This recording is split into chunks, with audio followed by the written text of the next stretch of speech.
The eyes of the spy machine are everywhere. We live in a world of surveillance where video cameras are monitoring us around every street corner.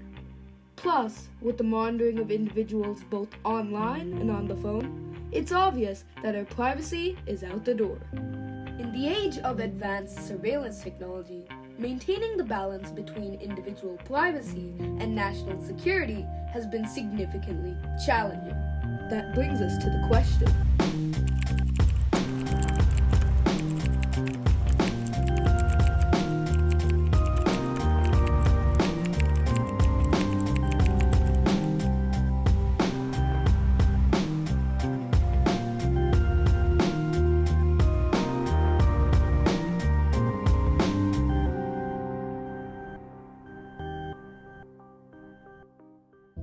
So surveillance technology, what is it?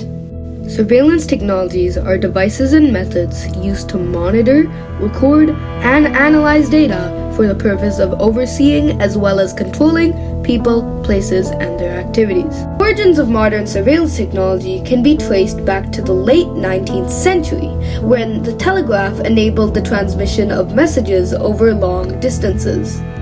The telegraph was soon used for various purposes, such as military communication, news reporting, and stock trading.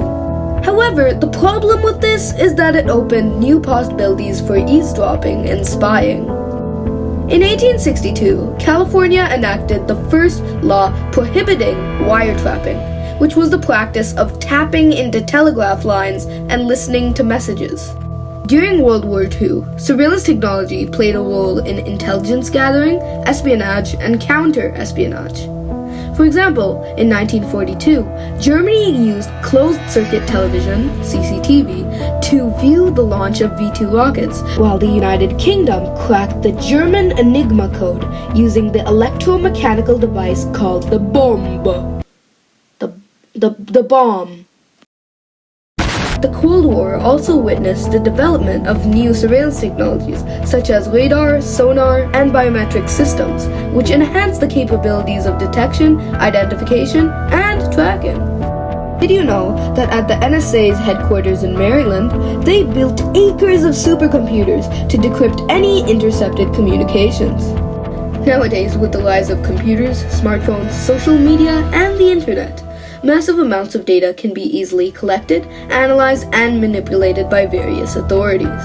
The digital era also introduced new forms of surveillance such as data mining, facial recognition, GPS tracking, and drone surveillance, which increased the efficiency, accuracy, and ubiquity of monitoring and control. So how do surveillance technologies play a role in enhancing security?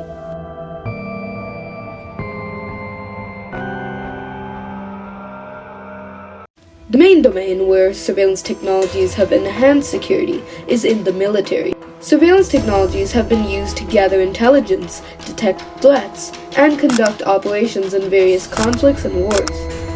In the 21st century, surveillance technologies such as drones, satellites, and biometrics are being used to combat terrorism and insurgency. Public security is another domain. Surveillance technologies have been used to prevent and respond to crimes, accidents, and emergencies in various public spaces.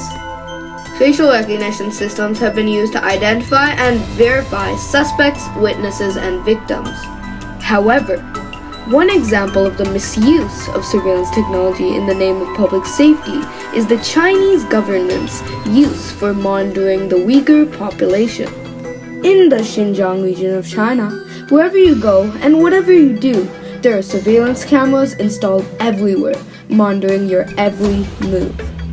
A third domain is cybersecurity, involving biometric technologies, facial recognition, CCTV cameras, social media analysis, and other tools that enables governments to collect and analyze large amounts of data. Now, the problems arising from this is mass surveillance, profiling, discrimination, and chilling effects on the freedom of expression and association. Some governing authorities have used spyware tools, such as Pegasus, to hack into the personal devices of journalists, human rights defenders, and political opponents to access their private data, monitor their communications with others, and track their movements. Another example of the misuse of digital surveillance is a bit closer to home. The RCMP, yes, that's right, the RCMP, has been using cell interception technology to identify and track mobile devices, and sometimes to intercept text messages or calls in criminal investigations. This technology, also called IMSI catchers, are devices that pretend to be cell towers and attract nearby cell signals. However, every phone nearby is forced to divert its signals to the IMSI catcher. The fact that they're collecting everybody's data is what raises privacy and security concerns, as well as legal and ethical questions. So then how do we balance the need for national security with the need to protect civil liberties, human rights, and privacy?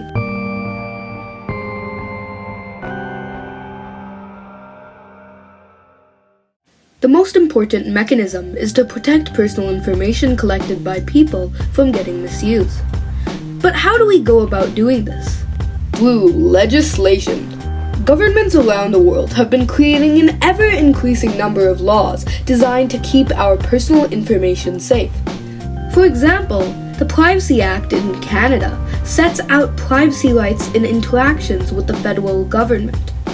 It applies how the government collects, uses, and discloses personal information. In fact, the Personal Information Protection and Electronic Documents Act, PIPEDA, is the federal privacy law for private sector organizations.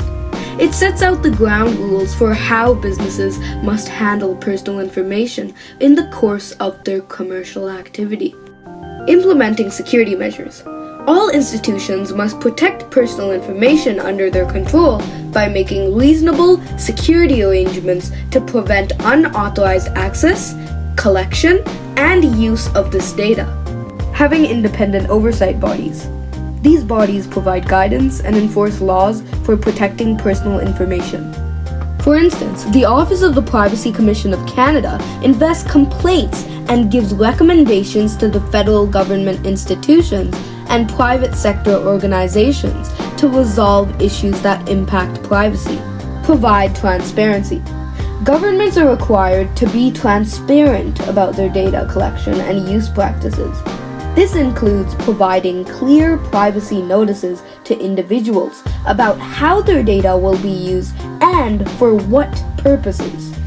Even though governments have enacted several laws to protect privacy, they also legislate laws that do protect national security but fail to safeguard privacy rights. Two such examples are the Canadian Bill C-51 Anti-Terrorism Act and the US Patriot Act. Let's look at how Bill C-51 fails to protect privacy rights.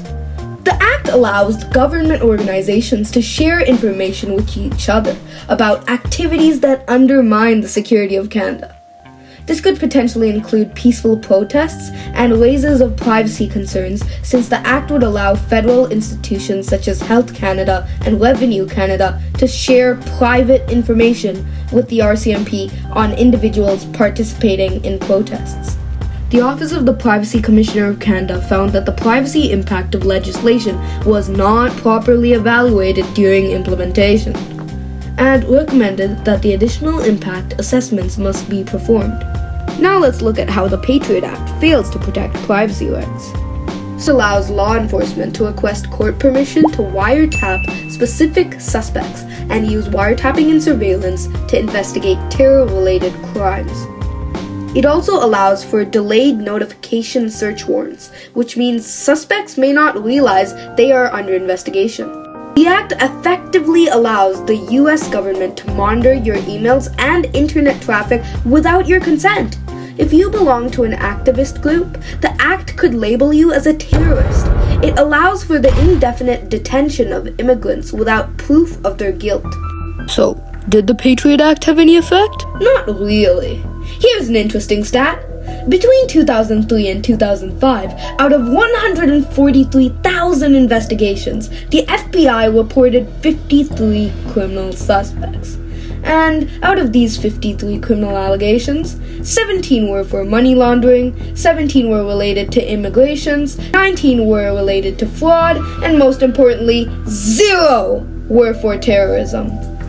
Now, let's look at this graph from Pew Research Center that is based on a survey of US adults conducted in May of 2023. 74% of Americans find it okay for law enforcement to obtain footage from people's cameras during a criminal investigation. 76% accept the use of cell tower information to track the location of someone. 59% find it acceptable to hand over their personal chats, messages, or calls, and 60% say that law enforcement accessing all of their contents of their phone is okay. This means that the majority of Americans still have no problems with sharing private info in the name of public safety. However, I argue that without having strong privacy protection laws in place, misuse of surveillance technologies can lead to erosion of individual privacy rights. Finding the right balance between individual privacy and national security is an ongoing challenge in today's digital age. Through this inquiry, I have explored the role of surveillance technologies in achieving this delicate balance. While surveillance technologies provide valuable insights and enhance security measures, it is essential to implement them responsibly and transparently. By understanding the intricacies of this issue, we can work towards a future where privacy and security can coexist harmoniously.